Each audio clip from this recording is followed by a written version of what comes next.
आज के लेक्चर में हम बात करेंगे recombinant DNA and recombinant DNA technology की। सबसे पहले हम देख लेते हैं कि what is the recombinant DNA. The DNA which contains DNA from two different sources is called recombinant DNA and the technology for the formation of recombinant DNA is called DNA technology.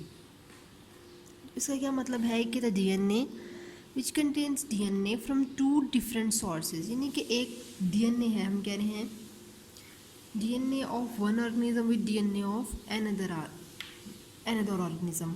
क्या होता है कि यहाँ पर DNA जो है उसमें दो डिफरेंट सोर्सेज को इस्तेमाल किया जाता है। वो जो DNA है एक ऑर्गेनिज्म का है और एक जो है वो दूसरे ऑर्गेनिज्म का है, और इसको हम रिकॉम्बिनेंट DNA बोलते हैं। जैसे फॉर एग्जांपल एक जो है एनिमल सेल है और एक जो है बैक्टीरियल सेल है, तो एक जो DNA है वो एनिमल सेल का है जबकि दूसरा जो है वो बैक्टीरियल सेल का DNA है, और दोनों को जब आपस में मिलाया जाता है तो क्या बनता है, रिकम्बिनेंट DNA बनता है। और इस फॉर्मेशन को जो है रिकम्बिनेंट DNA की फॉर्मेशन जो होती है उसको हम क्या कहते हैं, उसको हम DNA टेक्नोलॉजी बोलते हैं। ठीक है, ये तो है इसकी डेफिनेशन कि what is the recombinant DNA। उसके अलावा कुछ मटेरियल जो है वो रिक्वायर होते हैं for producing recombinant DNA। Following materials are required for producing recombinant DNA। सबसे पहले है जीन ऑफ इंटरेस्ट, ठीक है, यानी कि genes to be cloned. Clone जो है, क्लोनिंग का तो पता ही है कि जैसे फॉर एग्जांपल हमारे पास ये एक पेंसिल है, इसकी ही जैसी एक और पेंसिल बना ली जाती है और उसकी जैसी कोई और पेंसिल बना ली जाती है। इसके मटेरियल को, जो इसमें मटेरियल इस्तेमाल हुआ है, इसी के मटेरियल को इस्तेमाल करते हुए कोई और पेंसिल बना ली जाए। ठीक है, तो ये क्या है, ये क्लोनिंग कहलाती है। जैसे ये हमारे पास जीन्स टू बी क्लोन्ड, एक जैसे मार्कर है, इसको हम इस जैसी डुप्लीकेट कोई और चीज़ मार्कर बना लेंगे तो वो क्लोनिंग होती है। तो हम अपनी ही पसंद की एक डिज़ायर्ड जीन बना लेते हैं, फिर उससे हमें एक डिज़ायर्ड प्रोडक्ट मिल जाता है, तो ये जीन ऑफ इंटरेस्ट है। ठीक है, कि जिसमें हमें इंटरेस्ट है। सेकेंड हम कहते हैं मॉलिक्यूलर सीजर्स। ठीक है, मॉलिक्यूलर सीजर्स क्या है कि these are use to cut out the gene of interest. इनको सीजर्स को हम इस्तेमाल करते हुए ये जो जीन ऑफ इंटरेस्ट है इसको हम कट करते हैं। उसके बाद मॉलिक्यूलर करियर और वेक्टर की बात करते हैं। तो मॉलिक्यूलर करियर और वेक्टर में हम बात करते हैं कि the jeans of interest can be placed on it for transport. अब वेक्टर्स कुछ मौजूद होते हैं, कुछ मॉलिक्यूलर करियर मौजूद होते हैं, वो क्या करते हैं, वो इस जीन ऑफ इंटरेस्ट को, ठीक है, हम अब इस जीन ऑफ इंटरेस्ट को क्या करेंगे, can be placed on it for transport. अब इसको हम कह रहे हैं कि हमारे पास ये जो फॉरेन जीन हमारे पास मौजूद है, ये इसको फॉरेन जीन भी बोलते हैं। इसको हम जो है कोई हमारा जो होस्ट है उस पर जो है ये पुट कर लेंगे, उसमें जो है ये लगा देंगे और फिर उसकी हम ट्रांसपोर्ट का काम करेंगे। उसके बाद हमारे पास एक्सप्रेशन सिस्टम है। एक्सप्रेशन सिस्टम में हम कहते हैं the gene of interest with vector is introduced into an expression system the specific product is need. अब जीन ऑफ इंटरेस्ट, ठीक है, with vector, the gene of interest with vector is introduced into an expression system. अब gene of interest को vector के साथ हम expression system में introduce कर देते हैं, तो हमें अपना जो स्पेसिफिक प्रोडक्ट होता है, जो डिज़ायर्ड प्रोडक्ट होता है, वो बन जाता है। ठीक है, मिल जाएगा फिर हमें। अब हम इनकी डिटेल देख लेते हैं। सबसे पहले हमारे पास जीन ऑफ इंटरेस्ट है। What is the gene of interest? सबसे पहले हम बात करेंगे जीन ऑफ इंटरेस्ट की। अब जीन ऑफ इंटरेस्ट में 3 पॉसिबल वेज होते हैं। ठीक है, सबसे पहले हमें इसमें जीन ऑफ इंटरेस्ट में हमें 3 चीज़ें रिक्वायर्ड होती हैं। सबसे पहले जो है वो है isolation of gene from the chromosome. सबसे पहले क्या है, isolation of gene from the chromosome. Genes can be isolated from the chromosome by cutting the chromosomes on the flanking side of the special enzyme. अब यहाँ पे क्या होता है कि सबसे पहले genes can be isolated from the chromosome. Genes can be isolated from the chromosome by cutting the chromosome. अब जीन जो है, हम एक क्रोमोसोम है, ठीक है, उसको कट करके उससे अपनी जीन जो है वो निकालते हैं। और वो किस साइड से कट करते हैं, वो हम फ्लैंकिंग साइड से कट करते हैं। किसकी मदद से, एक ख़ास एंजाइम की मदद से इसको कट किया जाता है। ठीक है, तो हमने क्या कह दिया, हमने अपनी डिज़ायर्ड जीन जो है वो कहाँ से लेनी है, क्रोमोसोम से लेते हैं। ठीक है, इसमें हम कहते हैं कि डीएनए मौजूद होता है। तो जीन जो है वो आइसोलेट की जाती हैं क्रोमोसोम से, किसकी मदद से, किसकी मदद से? स्पेसिफिक एंजाइम की मदद से, ठीक है। तो जीन जो है वो हम कहाँ से हासिल करते हैं? क्रोमोसोम से। एंजाइम कुछ खास होते हैं उनकी मदद से। अब वो एंजाइम क्या है? वो हम कहते हैं रिस्ट्रिक्शन एंडोन्यूक्लियोसिस। उस एंजाइम का नाम है रिस्ट्रिक्शन एंडोन्यूक्लियोसिस। अब इस एंजाइम को रिस्ट्रिक्शन एंजाइम भी बोलते हैं, शॉर्ट वर्ड में इसको रिस्ट्रिक्शन एंजाइम बोला जाता है, ठीक है। अब इसको इस्तेमाल करते हैं किसके लिए? टू कट द जीन को कट करने के लिए। अब फ्लैंकिंग रीजन क्या होता है? फ्लैंकिंग साइड क्या होती है, ठीक है। तो ये जैसे हमारे पास एक डीएनए है, 5 रीजन टू 3 रीजन है, यहाँ पर प्रमोटर मौजूद होता है। हम एमआरएनए की अगर बात करें, यहाँ पे प्रमोटर मौजूद होता है और इन्हेंसर मौजूद होता है। तो जिस साइड पे प्रमोटर और इन्हेंसर मौजूद है, 5 एंड पे मौजूद होता है ना प्रमोटर, तो ये जो 5 एंड है, यह इस रीजन को हम फ्लैंकिंग रीजन कहते हैं। तो इस साइड पे कटिंग होती है। दूसरी जो है हम कहते हैं केमिकल सिंथेसिस ऑफ जीन, यानी कि जो जीन है उसको हम लैब्स में भी सिंथेसाइज कर सकते हैं। केमिकल सिंथेसिस में क्या है कि हम उसको लेबॉर्ट्री में सिंथेसाइज कर सकते हैं। जो हमारे पास स्मॉल जीन्स होती हैं उनको लेबॉर्ट्री में सिंथेसाइज कर सकते हैं। अब यहाँ पर हम क्योंकि हमने स्मॉल डीएनए बनाना होता है, ठीक है, इसलिए लार्ज डीएनए नहीं बनाते, स्मॉल हम डीएनए बनाते हैं। इसके बहुत ज़्यादा फ़ायदे होते हैं, ठीक है, इसके बेनिफिट्स होते हैं। उसके अलावा जो है हम कहते हैं कि making gene from messenger RNA, ठीक है, making gene from messenger RNA. तो हम कहते हैं कि gene is synthesized from messenger RNA by reverse transcriptase enzyme. अब जो जीन होती है उसको हम इसका पॉइंट क्या है? तीसरी पॉसिबल इसका वे क्या है कि हम जीन जो है उसको सिंथेसाइज कर लेते हैं from messenger RNA by reverse transcriptase enzyme, कि हम मैसेंजर आरएनए से भी जीन को सिंथेसाइज कर सकते हैं, ठीक है। तो ये 3 पॉसिबल वेज थे, ये जीन ऑफ इंटरेस्ट था। उसके अलावा हमारा जो सेकंड पॉइंट है वो है मॉलिक्यूलर सीजर्स। मॉलिक्यूलर सीजर्स में हम बात करते हैं रिस्ट्रिक्शन एंडोन्यूक्लियोसिस की, क्योंकि सीजर की बात हो रही है, अब हमने कटिंग करनी है। अब हमें अपनी डिज़ायर्ड जीन तो मिल गई। डिज़ायर्ड जीन हमें कैसे मिली? जो हमें जीन चाहिए थी जीन ऑफ इंटरेस्ट में, उन 3 तरीक़ों से हमने देख ली। अब हमें अपनी डिज़ायर्ड जीन मिल गई। अब हमने उस जीन को आगे जो है इंजेक्ट करना है, ठीक है, यानी कि इंजेक्ट का मतलब हमने इसको पुट करना है। अब हमारे पास मॉलिक्यूलर सीजर में हमारे पास रिस्ट्रिक्शन एंडोन्यूक्लियोसिस है। अब इसमें हम कहते हैं कि restriction enzymes are present in bacteria. जो रिस्ट्रिक्शन एंजाइम्स होते हैं वो किस में मौजूद होते हैं? वो बैक्टीरिया में मौजूद होते हैं। अब बैक्टीरिया क्या करते हैं? इन एंजाइम को इस्तेमाल करते हैं अपनी प्रोटेक्शन के लिए, ठीक है, वायरसेस के अगेंस्ट जो है प्रोटेक्शन के लिए इस्तेमाल करते हैं। तो रिस्ट्रिक्शन एंजाइम्स हम जो है, एक तो वायरल डीएनए होता है और एक बैक्टीरियल डीएनए होता है। तो हम जो है बैक्टीरियल डीएनए को इस्तेमाल करते हैं, वायरल डीएनए को इस्तेमाल नहीं करते। वो इसकी वजह ये है कि जो बैक्टीरिया का डीएनए होता है, ठीक है, जैसे ये बैक्टीरिया का डीएनए है जिसको हम प्लाज्मिड बैक्टीरिया कहते हैं, इसके पास अपना एक प्लाज्मिड मौजूद है, ठीक है, इसके पास एक अपना डीएनए है, सर्कुलर डीएनए जो आपको नज़र आ रहा है, इसका अपना है, ठीक है। तो इसका अपना डीएनए होता है।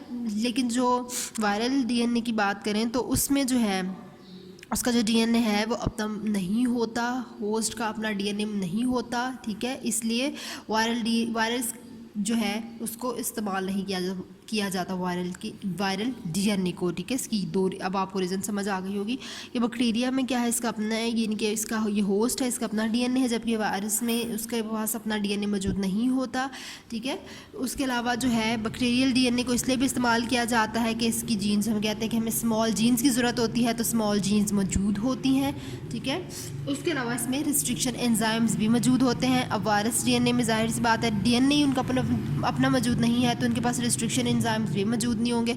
जबकि मॉलिक्यूलर सीजर्स में हम रिस्ट्रिक्शन एंजाइम की बात कर रहे हैं, तो जो बैक्टीरिया होते हैं उनके पास अपना रिस्ट्रिक्शन एंजाइम मौजूद होता है, वो इस रिस्ट्रिक्शन एंजाइम की मदद से कटिंग का काम करते हैं, ठीक है, cut down the viral DNA, ये कट का काम कर रहे होते हैं। उसके अलावा जो है ये बैक्टीरियल क्रोमोसोम को नुकसान नहीं पहुंचाते और ये अपनी वायरस के खिलाफ प्रोटेक्शन भी कर रहे होते हैं, ठीक है। तो ये रीज़न है। उसके अलावा ये क्या करते हैं? They restrict the growth of viruses, so they are called restriction enzymes. ये वायरस की ग्रोथ को रोकते हैं, इसलिए इनको रिस्ट्रिक्शन एंजाइम बोला जाता है। अगर आपसे पूछा जाए कि why it is known as the restriction enzyme, तो ये सारी रीजंस हैं जो मैंने अभी आपको बताई हैं। उसके अलावा एक साइंटिस्ट था जिसका नाम था हैमिल्टन ओ स्मिथ। इसने सबसे पहले रिस्ट्रिक्शन एंजाइम को 1970 में जो है डिस्कवर किया था, किसमें, बैक्टीरियल डीएनए में, ठीक है। तो बैक्टीरियल डीएनए में इसने जो है फर्स्ट टाइम इसको डिस्कवर किया था। इसने कहा था कि these enzymes cut the DNA at very specific sites. इसने क्या कहा था कि ये जो एंजाइम है ये डीएनए को एक स्पेसिफिक साइट, एक ख़ास जगह से कट करता है, ठीक है। और उस ख़ास जगह में तकरीबन 4 या 6 न्यूक्लियोटाइड मौजूद होते हैं। एक स्पेसिफिक सीक्वेंस के 4 या 6 न्यूक्लियोटाइड मौजूद होते हैं। अब ये देखिए EcoRI जो है, ठीक है, EcoRI जो है ये क्या है, ये एक रिस्ट्रिक्शन एंजाइम है, ठीक है। ये भी एक रिस्ट्रिक्शन एंजाइम है और ये क्या करता है, इसका काम क्या है, it cuts double standard DNA. ये डबल स्टैंडर्ड डीएनए जो होता है उसको एक ख़ास जगह से कट कर देता है और फिर वहाँ पर एक गैप प्रोड्यूस हो जाता है, ठीक है। खाली जब वो कट कर देता है तो एक गैप प्रोड्यूस हो जाता है, तो फिर उस गैप को एक और जो है complementary end of the 2 DNA molecule, जिसको स्टिकी एंड बोला जाता है, वो एक डीएनए मॉलिक्यूल जिसके स्टिकी एंड्स होते हैं वो उस गैप को आकर फिल कर लेते हैं। जैसे फॉर एग्जांपल हम कहते हैं कि एक आपके पास रोप है, ठीक है, एक रस्सी है।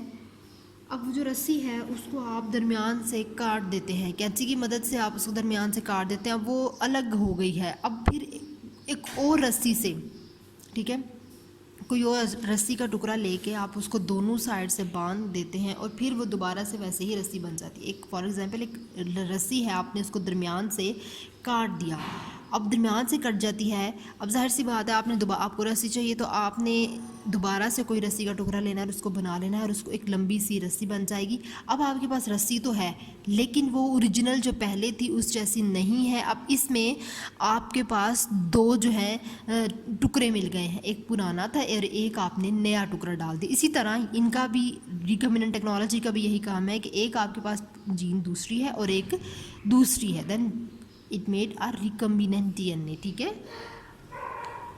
अब restriction enzyme help in insertion of foreign DNA into vector DNA.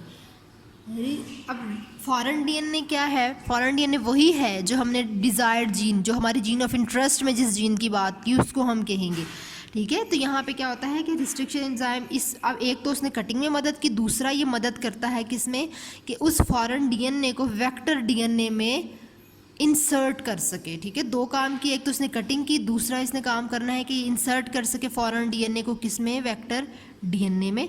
अब जैसे हमारे पास ये एक प्लाज्मिड है, एक बैक्टीरिया के डीएनए है, ये इसको कट किया है किसकी मदद से, एंडोन्यूक्लियस इकोरी का, हम इसको इकोरी भी बोल सकते हैं, उसके अलावा EcoRI है जो इसको इकोरी बोला जाएगा, ठीक है। तो प्लाज्मिड कट विद एंडोन्यूक्लियस इकोरी।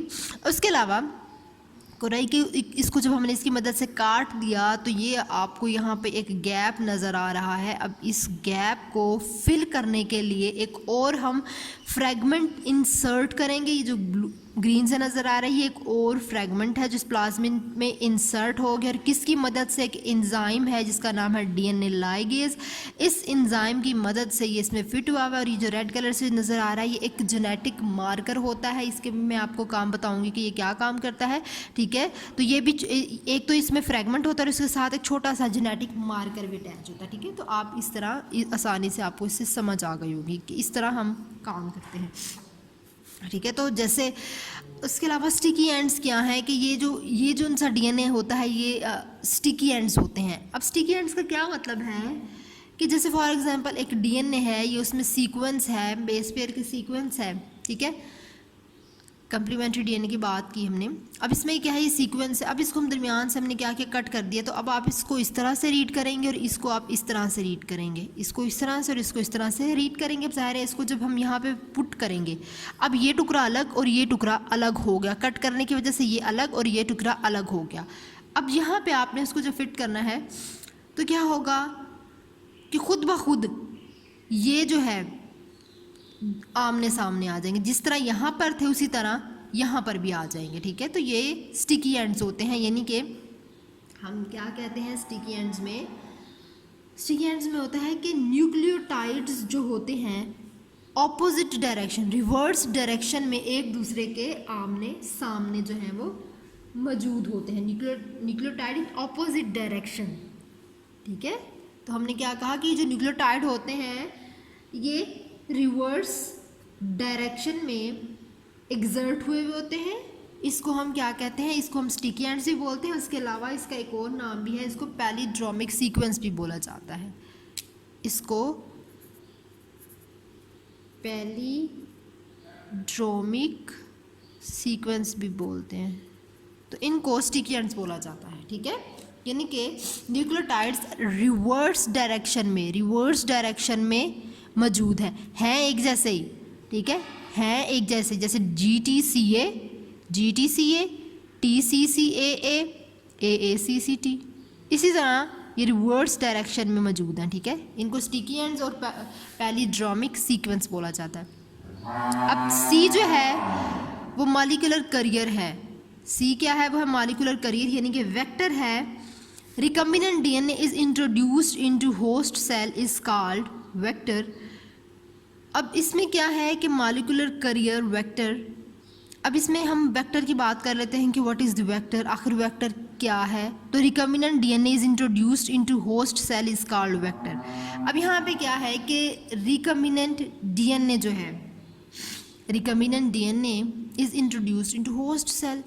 हम कह रहे हैं कि जो हमारा होस्ट सेल है उसमें हम रिकम्बिनेंट DNA को इंट्रोड्यूस करवाते हैं और उसको हम वेक्टर कहते हैं। जैसे कि ये हमारा होस्ट सेल है, इसमें कोई फॉरेन जीन आके हमने इंसर्ट कर दी तो हम कह रहे हैं इसको हम डिज़ायर्ड जीन भी बोलते हैं, फॉरेन जीन को। जैसे कि यहाँ पर हमने क्या किया, ये हमारे पास होस्ट सेल था, इसमें हमने एक जीन जो है इंसर्ट कर दी, ठीक है। तो इसको क्या कह रहे हैं, ये इसको हम अब क्या बोलेंगे, इसको हम कहेंगे वेक्टर, ठीक है। तो वेक्टर हमने देख लिया कि DNA which is used to insert foreign gene, vector which DNA which is used to insert foreign gene. हम इसमें एक फॉरेन जीन जो है लाकर इंसर्ट कर देंगे, फॉरेन जीन इसमें इंसर्ट हो जाएगी। अब यहाँ पे जब हम वेक्टर की बात करते हैं तो यहाँ पर हम प्लाज्मिड्स को भी डिस्कस करेंगे, ठीक है। वेक्टर जो है वो सिलेक्ट करता है रिकम्बिनेंट DNA को। वेक्टर जो है ये सिलेक्ट करता है टू मेक रिकम्बिनेंट DNA। अब यहाँ पर हमने रिकम्बिनेंट DNA बनाना है, ठीक है।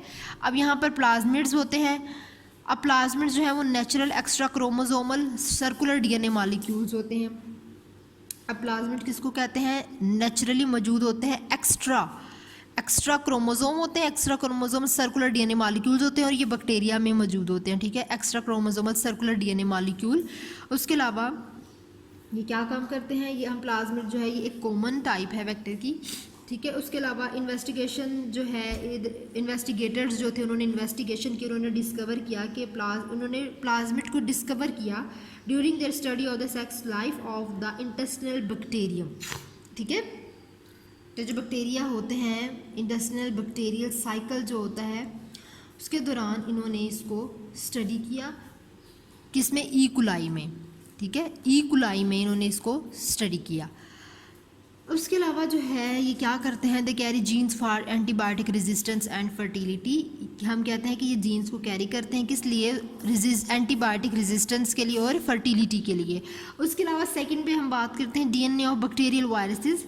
अब DNA ऑफ बैक्टीरियल वायरसेस में हम कहते हैं कि DNA जो है बैक्टीरिया वायरस का, उसको इस्तेमाल किया जाता है वेक्टर के लिए, ठीक है, can also be used as a vector. जैसे कि फॉर एग्जांपल लैम्डा फेज है, लैम्डा फेज को हम होस्ट बैक्टीरिया के साथ अटैच कर देते हैं, ठीक है। उसके बाद जो रिकम्बिनेंट DNA होता है वो रिलीज होता है वायरस से, उसके अलावा वो बैक्टीरिया में जाके एंटर हो जाता है और जो रिकम्बिनेंट DNA है वो रेप्लिकेट हो जाता है।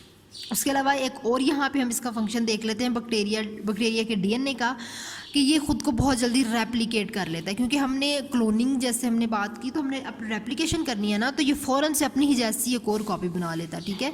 तो इसका एक ये भी फंक्शन है कि ये फ़ौरन अपनी जैसी एक और कॉपी बना लेता है। उसके अलावा जो each virus in bacteriophage clone contains a copy of the gene of a choice.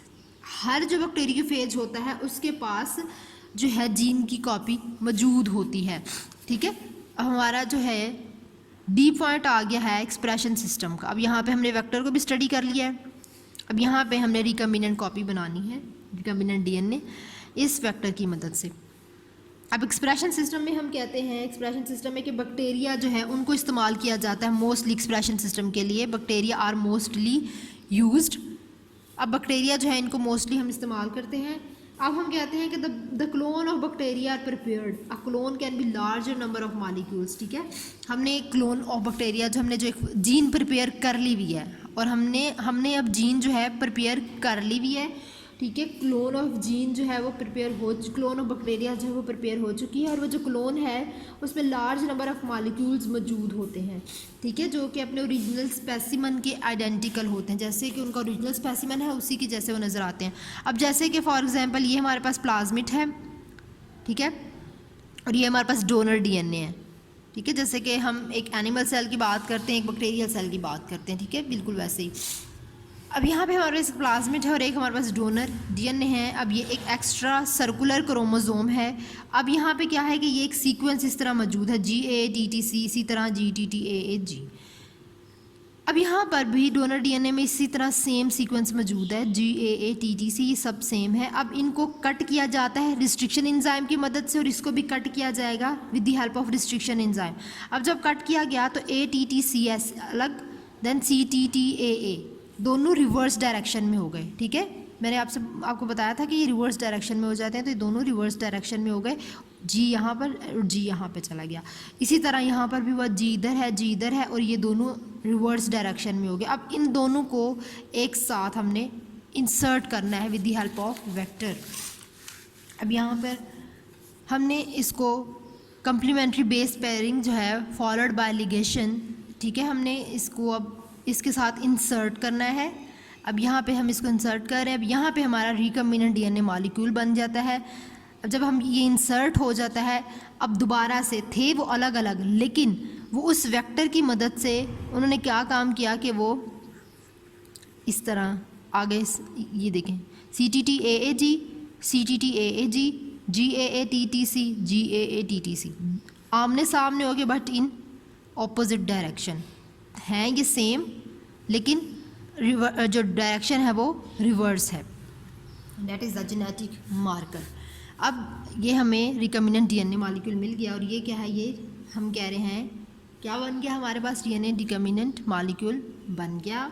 अब यहाँ पे हमारा कंप्लीट हो गया। अब इसकी सिंथेसिस की अगर बात करें, process of synthesis of recombinant DNA की, तो इसमें क्या है, process of synthesis of recombinant DNA में बैक्टीरियल सेल जो होता है, जो बैक्टीरिया का सेल होता है, कुछ पॉइंट्स हैं ये आपने याद रखने हैं।